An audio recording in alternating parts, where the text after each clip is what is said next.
I'm going to read poetry that I wrote about 30 years ago, like 26 years ago and 30 years ago, 31 years ago. And I called this little book of anthology Silent Whispers, because there's a poem in there that's called A Whisper. And there are religious poetries. I'm not going to read all of what's in this book, but I'm going to read the Christian poetries that I wrote. I wrote one and I put it on YouTube. It's called The Key. Someone asked me, as I said in the video, could I write him a poem for church? I didn't know how to write poetry, so I wrote a poem called The Key. And I'm going to read that poem at the end of this reading. And this is the book. It's quite tatty. I did this a few years ago. And it's called Silent Whispers, and it's an anthology of poetry. And I will read this now. I'm going to read A Whisper first.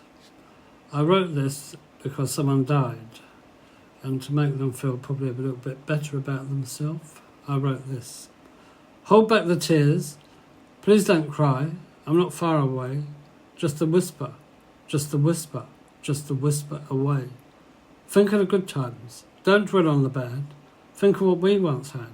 So don't think of me as gone. I'm not far away. Just a whisper. Just a whisper.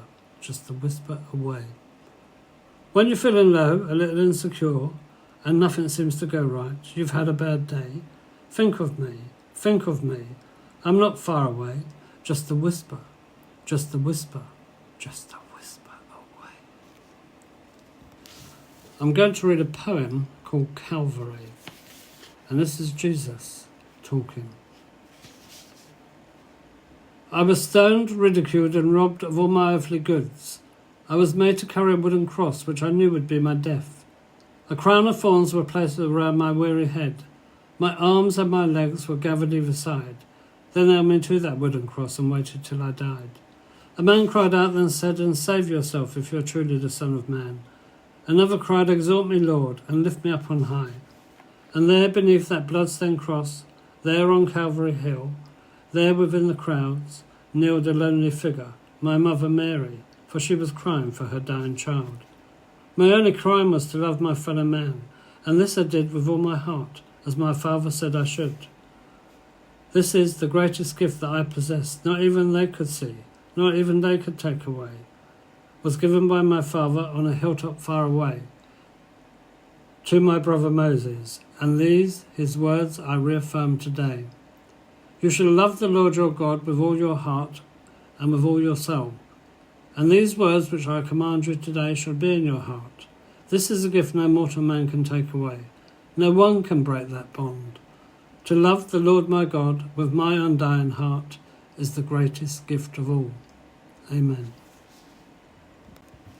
And that was a few poems that I wrote a long time ago, and I believe they were God-inspired, and the ones that I've got here now, I will put another couple on at some point, but I need to be able to give it proper speech.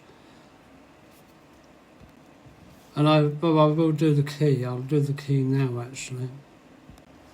The key, as I said in one of the other videos on YouTube, someone asked me to write him a poem for church. I didn't have a clue how to write a poem, but eventually I put these words together, and I think it is pretty good, personally. It does rhyme a bit.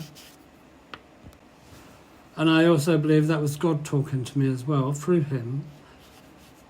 And that was for a future reason, because now I know quite a lot about the Bible, and now I know who God is, and I know who the Trinity is, the three in one, and that's what they are. They are three in one. And this is for another time as well, but I will read the key.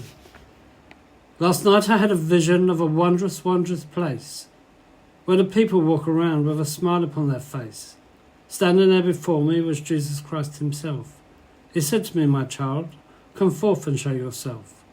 He took me by my hand. I walked and talked with him. He told me of what is to come. He told me of God's plan. One day all this could be yours, but first you must obey my Father's holy laws. He showed me something else, a dark and dismal place. I said to him, dear Jesus, will you take me from this place? It's time to go. You've seen what you have seen.